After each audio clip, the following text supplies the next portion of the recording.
네, 안녕하십니까. 오늘은 가지급금 반환 또는 가지급물 반환에 대해서 살펴보겠습니다. 원고가 소송을 제기했습니다. 소장에서 청구한 금액은 2천만 원의 체불임금이랑 이에 대한 지연 손해금을 달라는 것이었습니다. 그리고 1심 판결이 2020년 1월 1일 선고가 됐는데요. 2천만 원을 청구했지만 1천만 원만 인정을 했고요. 이 1천만 원에 대해서 2019년 1월 1일부터 2020년 1월 1일까지 1심 판결 선고일이죠. 선고일까지는 연 6%, 그 다음 날부터 다 갚는 날까지는 연 12%의 비율에 의한 지연손해금을 지급하라 라고 해서 원고의 일부 승소 판결이 선고가 되었습니다. 피고가 이제 항소를 했고요. 이제 6%, 12%면 상당히 높은 이율이죠. 그러니까 이제 2020년 2월 1일 선고일로부터 한 달 후쯤에 가지급금을 지급했습니다. 1심 판결에 따라서 자기가 패소한 금액을 일단 지급을 한 거죠. 원고에게 지연 손해금 발생을 막으려고. 그래서 가지급금으로 1,070만 원을 지급했습니다. 이 1,070만 원을 왜 나오느냐? 일단 1심에서 패소한 금액이 1,000만 원이었죠. 그래서 1,000만 원. 그 다음에 2019년 1월 1일부터 2020년 1월 1일까지 6%로 지급하라고 했죠. 근데 이미 이때는 지났으니까요. 이걸 계산해 봤더니 예를 들어서 60만 원. 그 다음에 다음 날부터 12%로 지급하라고 그랬죠. 그래서 다음 날이 2020년 1월 2일부터 자기가 지급하는 날이 2020년 2월 1일까지니까 2020년 1월 2일부터 2020년 2월 1일까지 연 12%로 계산해 봤더니 한 10만 원 정도 나왔다. 그래서 1,000만 원 더하기 60만 원 더하기 10만 원을 해서 1,070만 원을 지급을 했습니다. 그런데 이제 항소심에서 재판이 계속 진행되고 있는데 체불임금이 증인이 나와서 증언을 했다든지 아니면 이미 지급한 게 300만 원이 더 있었다거나 이런 식으로 해서 700만 원이라는 것이 밝혀졌어요. 아직 판결은 선고 안 됐지만 재판하다 보니까 이게 너무 명확해졌어요. 그러면 이제 피고는 항소심 판결 선고할 때 내가 잘못 지급한, 임시로 지급한 돈은 반환해 달라. 내가 패소를 하더라도 돌려받을 것이 생겼으니까 내가 잘못 지급한 1,070만 원 중에서 내가 돌려받을 것이 있으면 돌려달라는 것을 반환 청구를 추가할 수가 있습니다. 항소심에서. 그래서 700만 원이 밝혀졌기 때문에 이제 피고는 그러면 잘못 계산된 부분은 돌려달라라는 가지급물 반환 청구를 추가했습니다. 항소심에서. 그리고 이제 항소심 판결이 2021년 1월 1일 선고가 됐는데요.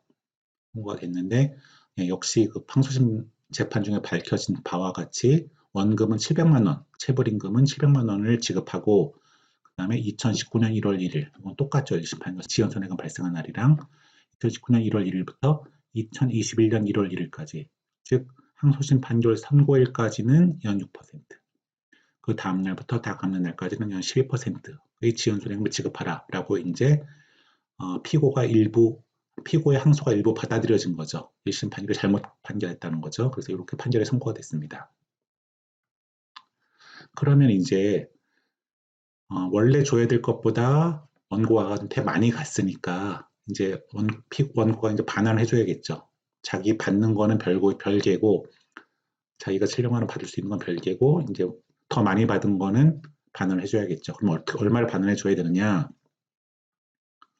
네, 원래 받은 돈이 얼마였죠?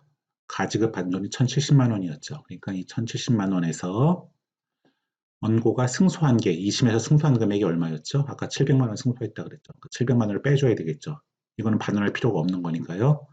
그리고 2019년 1월 1일부터 2019년 1월 1일부터 가지급을 한 2020년 1월 1일까지 2심에서 승소한 지연손해금, 즉 700만 원에 대한 6%의 지연손해금, 또 이건 원고가 당연히 받아야 될 돈이니까 이것도 빼줘야겠죠. 빼주고 남은 돈, 1,070만 원에서 원고가 승소한 700만 원, 또 원고가 2심에서 승소한 가지급일까지의 지연 손해금을 빼주고요. 여기서 요거 빼고 한 돈이 이제 원금이 되고요. 이 원금에 대해서 2020년 1월 1일부터 가지급한 날부터 2심 판결이 선고된 2021년 1월 1일까지는 연 6%, 그 다음 날부터 다 갚는 날까지는 연 12%의 비율에 의한 지연 손해금, 요 돈이, 요 액수가 원고가 더 많이 받아갖고 피고한테 반환해야 될 반환금이 됩니다. 다시 한번 생각해 볼게요. 받은 돈이 얼마였죠? 아까 가지급한 돈이 1,070만 원이었으니까 이 1,070만 원에서 원고가 승소한 금액을 빼줘야 돼요. 가지급일까지. 그래서 아까 700만 원 승소했으니까 이 700만 원을 빼주고 그 다음에 또 지연손해금은 2019년 1월 1일부터 6% 승소했으니까 2019년 1월 1일부터 가지급한 날짜인 2020년 1월 1일까지 2심에서 승소한 지연손해금, 즉 700만 원에 대한 6%의 비율로 계산한 지연손해금을 계산해서 이걸 빼주고요. 여기서 요거 빼주고 또 요거 빼주고 원금 빼주고 지연손해금, 가지급일까지 지연손해금 빼주고 남은 금액에 대하여 그 가지급일부터 2020년 1월 1일부터 2심 판결이 선고한 그대로 따라서 2021년 1월 1일까지는 6%, 그 다음 날부터 다 갚는 날까지는 연 12%에 의한 지연손해금이 원고가 피고한테 반환해야 될 가지급금입니다. 가지급물입니다. 근데 조금 복잡한 문제가 생길 수가 있는데요. 체불임금이라서 이제 1심 판결에서 가지급을 하면서 만약에 피고가 그 가지급금에서 원천징수, 사업주니까 원천징수해야 될 세금을 빼고서 주었다고 한다면 이제 항소심에서 피고가 돌려받을 수 있는 돈은 얼마일까가 문제가 되는데요. 이거는 원래 기본 공식, 준돈, 즉 가지급금에서 원고가 2심 판결에서 승소한 금액, 원금, 주어야 할 원금을 빼고 그 다음에 원고가 2심 판결에서 승소한 지연손해금 중 가지급일까지의 금액, 즉 가지급일까지의 지연손해금을 뺀 게 원래 돌려줘야 될 원금이라고 했잖아요. 근데 피고가 잘못 원천징수한 세금이 있으면 이것도 당연히 돌려줘야겠죠. 원고한테. 그러니까 이것도 역시 여기서 빼줘야 됩니다. 준돈에서 빼준 돈만을 그 원천징수한 세금은 빼주고, 왜냐하면 이거는 원고한테 돌려줘야 될 돈이니까. 그 다음에 피고가 받아야 될 돈은 2심 판결에 따라서 다시 계산한 원천징수한 세금이 있겠죠. 이거보다는 적겠지만 줘야 될 돈이 줄어들었으니까.